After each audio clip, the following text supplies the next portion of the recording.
Hi, everyone. My name is Kyler, and we're back with another episode of The Content Mix. Today, we are sitting down with André da Silveira, Senior Product Marketing Manager at GE Healthcare Digital. Adaptability, leadership, and determination are three driving forces in André's personal and professional career. From working at Electa, a global leader in oncology solutions, to his current role at GE Healthcare, one of the largest medical device companies in the world, André has dedicated himself to the area of healthcare business and marketing, which even led him to lend a hand in the fight against COVID-19. Welcome, André, and thank you so much for joining us today on The Content Mix. Thank you, sir. Thank you very much for having me. So to get the interview started, can you tell me a bit about yourself in your own words? Where are you from, and what's your connection to content marketing in Europe? Yeah, so I'm a Portuguese and British citizen living in London. My career journey touched multiple roles in multiple industries until I got to the healthcare industry. This is an amazing industry to be working on, mainly due to the sense of purpose, right? When we work in healthcare. So promoting solutions like that help healthcare professionals to help their patients is very rewarding, and we see results on that. So that's very rewarding as well. I've always had some kind of connection to content marketing, either because of my first graduation in public relations and advertisement, or because of my role as communications manager in the beginning of my career, or the product marketing roles that you mentioned as well. So first local, then global, and now for the EMEA market, so the EMEA region. EMEA means Europe, Middle East, and Africa, which is a very complex and important market in many aspects. So this is how I got into marketing in healthcare. So before joining university, I studied life sciences in high school, which set a logical mindset in my mind, right, and helps me a lot with the healthcare language as well. So I always had this strategic mindset, and hence my choice to study strategic communications, and later in my life as well, business management. Right. So this combined, as well as my experience in communications and other marketing fields, helped me get into to this medical sales and maybe to this senior position later in my life. That's fantastic. It's always cool to look back on your life journey and see how all the things come together and kind of led you to where you are now. And you said, yeah, you work in multiple markets. And I guess just a quick question before we continue with the rest of the interview is kind of what differences do you find between like the European market versus the African market? Oh well, so the way we communicate, and of course the audience, casuistic, everything, the needs are different, right? So because in terms of product life cycle and stages of development of the healthcare industry, there is, and the healthcare practitioners there is different. So different needs. There's a lot of difference as well with Middle East, where there's a lot of focus on medical tourism as well, which digital solutions help with because of the connectivity and communications that allow. So that there's a lot of content opportunities and to communicate that content in different ways. And even in Europe, there's a lot of differences in Europe as well, just in this region, right? Which is each country will have their needs, the regulations, their culture as well, the way that we speak, and the language. Yeah, for sure. So then kind of building upon that, you've been working at GE Healthcare, which as an American, I know General Electric, it's a company that everyone knows. And how has it been working in such a internationally recognized company and working with teams, I'm assuming, across different markets in different countries? I mean, working for such a large company, it's very interesting, right? And it's very rewarding because I learned a lot, right? I learned a lot in terms of the size of the company, the complexity, the portfolio of solutions that we have. I learned a lot in terms of leadership as well, because there's a huge multidisciplinary team of teams, I would say, that we have to engage to get our project running and lead those projects. So it's very rewarding, and more rewarding even, as I mentioned in the beginning, because we are working for a very, in my opinion, noble purpose, right? Which is helping healthcare practitioners help their patients. So that's Definitely rewarding work, for sure. And then I feel like on this podcast, I've talked so much about COVID-19, but it's kind of something that we can't get rid of. It's part of our lives and it's very relevant. But in some research I was doing on your profile and your background, I found in an article for Healthcare IT News that was published in September 2020 that featured you actually because you were doing some work dealing with the increasing demand for chest X-rays because of COVID-19. Could you elaborate a bit more about the work you've done? Because not often that, someone in marketing I talked to actually had this experience, kind of helping with a global pandemic. So can you just elaborate a bit more on the work that you did and that your team has been carrying out since the beginning of the pandemic? So yeah, to put it in context, and as you said, COVID-19 created a huge demand of some solutions, right? But it also reduced the demand for other solutions as a result of the shift of focus and priorities on the healthcare providers, right? So even well before coronavirus entered our vocabulary, stories about clinician burnout, radiologist retirements, and health workforce shortages were hitting the headlines, and we talk about that a lot in the company, right? So that's part of the content that we produce. Now, as the virus pandemic has cascaded across the globe, everywhere, right? So, and of course, India is not an exception.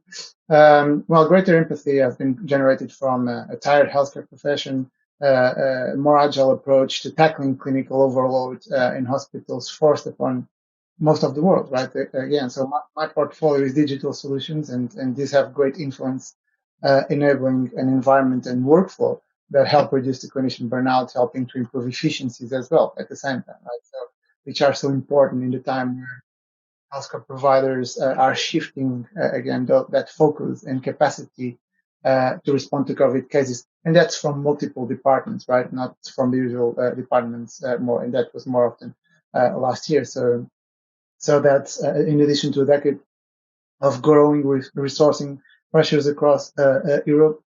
Nations have now had to delay routine imaging procedures like CT. So that created also, besides those pressures, a huge backlog that has to be tackled, and digital solutions are important for that. So a lot of our content has developed. We developed propositions designed to respond to the needs that the pandemic generated. Mm-hmm. And it represents like this huge shift that we've all had to make in our lives, kind of to what we're normally doing. And then you're talking about this backlog and other things that were more normal. And then we've kind of had to really be quick on our feet and be adaptable during this time, which is, see, I'm sure you've been very busy, the past year and a half. Yeah, well, healthcare companies in general, but yes, and the digital vertical has been very busy. Mm-hmm. And have you been working from home? And I have, but I was already, right? So the team is all over the place. My manager is in the US, in the United States, and the team, we have a couple in France, one in Dubai, one in Germany. So there's a lot of people around the world. So you're used to it. Yeah, we are used to it. Yeah. That's good. I'm sure the transition was easier that way, for sure. Absolutely. So throughout your career, value proposition design has been essential to your success. But for those of our listeners who do not know much about this topic, could you explain to us a bit about what it means and why this should be something that all marketeers are aware of? That's a very important question. In my opinion, value proposition design is definitely something that at least product marketeers should be aware of, because we need the tools that help us create value for our customers and our business, right? So no one wants to pursue the wrong tasks that don't create the necessary value to each of the persona in the target segment, right? So we need to understand their jobs, their pains, the gains that they want to achieve, so that we can design the right offer. And in a nutshell, this is what value proposition design is, right? It's perfect. It's kind of a term that I feel like not many people, it's not so mainstream, I guess, in marketing, but it's definitely interesting to learn more about it and to see how it's been important in your career as well. But also speaking about more of your experience, you also have experience in content marketing, which is the podcast. Our listeners, a lot of them are in content marketing or interested in the field, which I think recently has really taken on a big role in marketing in general. So do you have an example of a campaign or a piece of content that's really worked well for you from your professional experience? I think I have several, but I'm going to focus on an episode. Well, if we're talking about demand generation campaigns, whatever stage and whatever media we use, it's crucial that we provide content that's useful for for our audience, right? Something that forms the persona that we are targeting, that they make them feel that they've learned something, right? So one good example that I have is a white paper that I wrote with GE Healthcare's Chief Medical Officer for EMEA. And that's a white paper on a storytelling approach. It provides an overview of the challenges facing the complex world of healthcare, which is actually quite interesting in this era of COVID, including the need to reduce clinician burnout, ensure staff retention and quality of care, improve efficiencies, reduce costs, length of stay and length of care pathway, and increase patient satisfaction. So this talking about value proposition, this is what we wanted to tackle because this is what our audience cares about, right? So it's a journey between the current and future technology, how to tackle the challenges head on, finding the ideal solution, and how a number of providers as well have already benefited from improved outcomes and preparing for the future. So I really enjoyed working on this white paper. And if we look to the metrics, it keeps traction, right? It's great success in the digital campaigns, and it's still being frequently downloaded from our websites. I think That's it's a very fantastic. And it's such a good feeling to know too, like that you're providing value to people's lives to help them out as well. It's definitely very rewarding. Now we talked about some of the successes that you've had with content marketing, but are there some things that you've seen from your experience that people get wrong? So maybe some "let's not do this" advice to some of our listeners. yeah. So everyone makes mistakes. I think I'm going to make a lot of them in my life. So and one thing is sometimes one situation is right for one purpose, but not right for others. But one thing that I totally advise everyone is not neglecting the data. So that's a mistake that sometimes happens. So when you go to market, data is important. It's not the only factor, but it's important to have that in account. And not talking with the right persona. So I see a lot of generic messages out there. So we need to make sure that we talk to the right persona with the right message, and we have that data in mind to understand what we want to achieve and in what market as well. Right. And what tips do you have to help marketeers kind of really get and narrow down their target persona to actually understand who they're trying to target? I feel like that's a lot of people struggle with that sometimes. Yeah. So I think that's a very important question, and that's a very good one. Sometimes there's a lot of I would say a lot of times that we see a product-driven type of go-to-market approach, or I think we need to think the other way around, right? We need to talk to our customers and understand what they want to achieve with our solutions, or even without our solutions. We just need to understand what they want to achieve, so that we can provide the right value, right? Or at least give that perception, because sometimes the value is there, but they don't understand it because we didn't communicate it well. So I think that's a very important question.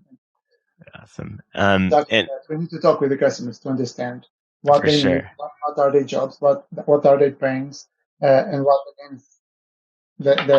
gains that they want to achieve, so that we can create that value proposition. So we need to talk and listen more. And listen. And it's kind of like doing it the other way around, which is similar to another kind of concept that's really marked your career, which is outcome-based marketing. Now, for our listeners who aren't so familiar, just to make sure that we're all on the same page before we dive into this, outcome marketing is a different way of thinking about a campaign. So instead of running a campaign and then analyzing the results, it acts as a shift to building campaigns around your big picture goal. So it's essentially working backwards from the profitable behavior you want. So what's your opinion on outcome marketing, Andre? And is it worthwhile? What are your thoughts about it? Absolutely, it's worthwhile. Go for it. More important than talking about what our products do, and that's what I just mentioned, right? Is to talk about what our customers achieved with our solutions, right? So we quantify their operational, financial, and clinical outcomes, and then we explain to our marketing qualified leads how they achieved it, and how we can help the interested healthcare providers achieve it as well. So this is very engaging, and it's very important. I think eventually, one of the most important tactics for demand generation is. And do you find that a lot of organizations are using that nowadays, or? Well, it's curious. I see some, but I see. I mean, outcome based marketing is a good trend in my opinion. But I'm always surprised that I don't see enough. I think I don't see enough. Yeah, we definitely, well, maybe someone will be listening to this podcast and they'll get inspired to try it out. Um, Now, another really important part of marketing too is marketing assets. So from emails and brochures, data sheets, presentations to blog posts, website, there's so many different assets that exist. And the decision on which one to use is usually determined by a company's marketing strategy. So in your opinion and from your experience, which assets do you think are the most effective and which aren't as effective? I think it depends on the industry. But it depends on the sales cycle stage, the product life cycle stage as well. Is it a growth strategy or replacement strategy? Are we talking to the installed base or is it net new? What is the channel or media? So many factors influence the choice and the success of the asset. So I wouldn't say that there is one asset that fits all, that's best for all of it. I think it will depend on Industry in the right. sector, right? And how about But in your industry? What do you find to be most useful? well, I think again, it depends who we're talking to. Is it installed base or not? Is it responsive? I think those that are more informative, they work very well. I gave you the example of the white paper. If it's a well-structured white paper that people feel that they are getting the right information at the right time for what they want to achieve, um, with good references and good outcomes as well, that show the problem based on references, not just on opinions. That's an important one. If it's an asset for a salesperson, a presentation is also always important. Uh, Depends on what we're talking about. That's for sure. But definitely, yeah, it seems like in your line of work, whatever provides value, and especially with so many things online nowadays, it's kind of overwhelming. And I think people that really what they're looking for is something that's going to make an impact on them. So it seems like In that fact, it's very provides, difficult to find that spotlight, right? yeah, It a has lot of to. trial and error, I'm sure. And before the interview, we were talking about the podcast itself, and I was saying, the listeners can be people who are from very experienced people, also to very inexperienced people. And I really always try to ask this question because I'm still pretty fresh in this industry, full disclosure. And I always like to ask the guests kind of what advice do you give to somebody just starting out, someone that's interested in marketing and kind of maybe something that you wish you had done that you didn't. I mean, one thing that's very important is to listen, right? So one thing is leadership skills are very important because we are driving projects that include a team of teams, essentially, right? But listening is one that I highlight, as we need to listen to what each persona needs, so that we can work on the right message and fine tune the message, and that'll help them achieve what they need to achieve. So communication skills are, as we are responsible to build the right messages based on those needs and also communicate to product development what the trends are in the market. So those communication skills are important. So listen, essentially, listen. Talk with sales, talk with customers, and when you have the right offering, design the right value proposition for each person. And of course, don't neglect data. No, for sure. We don't want to neglect data. But also it's interesting because marketing, we're like output, right? We're putting out all this information out there. But in order to do that, you really need to take in the input. Well, it's really Absolutely. interesting. Now we're at to the part of the interview, which is probably one of my favorite parts, which is the recommendations. I always ask the guests on the show to share some recommendations, whether it be books or sources of inspiration. And I always add things to my list throughout these, so I find it really helpful and the listeners really like it too. So to start off, do you have any daily habits that you attribute to your success that you could share with our audience? Yeah, absolutely. One is look at the data, what the trends in terms of operational trends in the company are telling us, right? Do we have the leads trends and the qualified leads? Are they converting to sales qualified leads as well? That's an example. And talk, right? Always talk with the sales team, talk with the customers. I have very regular calls with both, mostly with the sales teams, sales leadership, sales teams in general, product management as well, because we need to understand from both sides what's happening and to cascade what we have available in terms of how to communicate it. and the other way around, right? And understand if that's working for each of the markets, because it's an international market, right? So the way I talk about one subject in one country may not work in another country, right? So, and maybe they don't have that need either. So, It's a lot of observation. And do you have like a source of inspiration or a professional role model that kind of inspires you? I have several, right? I have so in general, if we talk in general and based on my academic experience, Philip Kotler has an incredible strategic approach to marketing. So that's my go-to when I need to review my go back to my The marketing source, roles right? of the past. Yeah, exactly. In GE, my CMO and my VP of product marketing, both with very interesting careers, they helped develop multiple business successfully, and it's always inspiring to listen to them. Interestingly, as well, I recently met a neighbor, Duncan Bartlett is his name, who has a great experience in journalism. Oh wow! He's a great communicator. So I learn a lot every time I talk with him. Duncan is the editor of Asian Agenda. He does podcasts. He worked for ITV and BBC and all of Oh that. wow! And I really think he's a natural with regards to verbal communication. So a good inspiration when it comes to speech improvement. Yeah. It's really cool to like hear that, because I think a lot of times when that question is asked in general, not just on the podcast, we always think of like, people like, big names, but then it's nice to hear like your neighbor and even people that you work with on a daily basis really are inspiring to you. So that's really nice. We always can learn from everybody. It doesn't matter if they're in our field or not. It's so important. Do you have any like apps or tools or books that you would recommend as well? Yeah, well, I have a few books here, but let me start with the apps. I know that's a pretty obvious question for those who are watching the video who can see all the books that Andre has.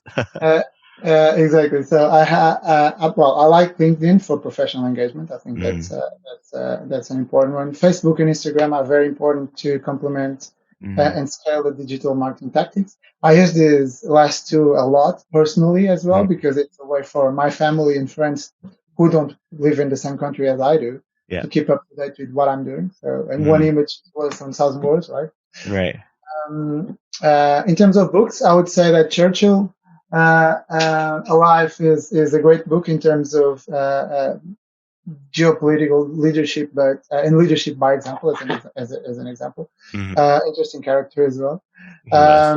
When we work in marketing as well, it's very likely that we need to learn technical aspects at the right level.